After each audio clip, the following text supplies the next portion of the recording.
Hey everyone, welcome back to TikTok episode 9. Firstly, apologies about the radio silence. I was actually off work for a couple of days last week, ill, and lost my voice, so unfortunately couldn't get TikTok out on the Friday. I've still not got my voice back fully, so apologies if I do sound a bit croaky. To be honest with you, I've done some thinking on TikTok and how I'm structuring it, and I think it's quite fortuitous that this episode falls on a Wednesday. I think that shipping them out on a Friday, towards the end of the week when everyone's checking out, getting ready for the weekend, it probably wasn't the best idea. So I think, depending on engagement regarding this specific episode, we'll probably stick to midweek Wednesdays. It's a time where people want to update themselves with industry news. They want to see what's happening, and they're not catching up with last week's prior work on a Monday and Tuesday either. So yeah, that's probably what we're going to do moving forward. But just to jump straight into the actual news, and I suppose to stop babbling on. Yeah, quite a bit to go through, to be honest with you. What I'll do is regarding the content of the post, I'll provide quite a comprehensive explanation to, the acquisitions that have taken place, why they've happened, what it means for each company. But I suppose just to run through the list and to give them a shout out. So first of all, Intertech acquiring Aerial PV Inspections. That's a company based in Germany who provide drone-based solar inspection technology. So well done to everyone involved there. I do just think I'll touch on this ever so slightly, and that is that drone-based technology when it comes to inspection services is something that I do think we're going to see a lot more of, especially when it comes to these big players within the market, actually specifically targeting those types of companies when it comes to M&A activity. So yeah, well done to Intertech. Fenner Group is the next one. So they acquired a company called TICtalk. That's an Italian company providing certification and conformity assessment services. So well done to Fenner.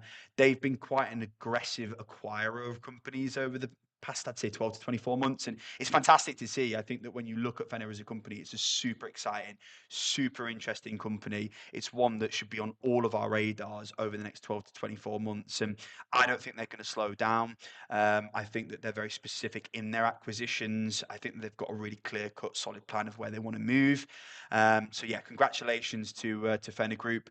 And SGS, I mean, I feel like I've said SGS probably 10 times over 10 posts since the beginning of 2026. A huge congratulations to Geraldine and the rest of the team.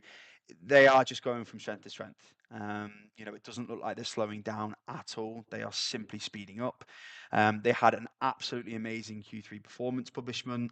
So they're up 6% on their organic sales, 17 acquisitions year to date. So, on average, about 1.5 acquisitions per month, which is crazy. I think they've become so much more targeted and specific in who they're acquiring. They're acquiring these kind of companies that have organically grown out these technological capabilities and services and departments where they're kind of bringing on board these people, and they're just being allowed to carry out such a smooth integration process. It's something that people within the space should definitely look up to. I think that their strategy is very, very well defined. They've got a clear mission. I have no doubts that they'll hit it. But again, last week on the 11th of February, they announced 3 acquisitions. So that was Cyan Group, MS Min, and Murray Brown Laboratories. And it just kind of solidifies my assessment of SGS as a company, which is that they are just basically making their position very clear within the TIC industry, and that is that they are the number one player. Again, not looking to slow down, just speed up, and yeah, their Q3 performance results just speak for themselves. So a massive congratulations to Geraldine and the team. I do think SGS is going to be the name that you hear the most over the next 12 months. And I think that's a really exciting thing. Who knows what may happen in the future? Obviously, there were talks of Bureau Veritas and SGS combining. Unfortunately, those talks did come to an end, but with SGS, you never know. Who knows what might happen? But over the next 2 weeks, I suspect to see a lot of M&A activity continue. I would hope more so on the side of these upcoming, exciting, perhaps young tip platforms like the likes of Titania, Normec, for example.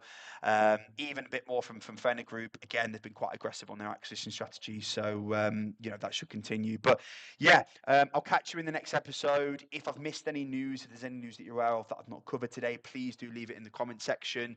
If you enjoy TikTok and you enjoy the episodes, please do give them a like.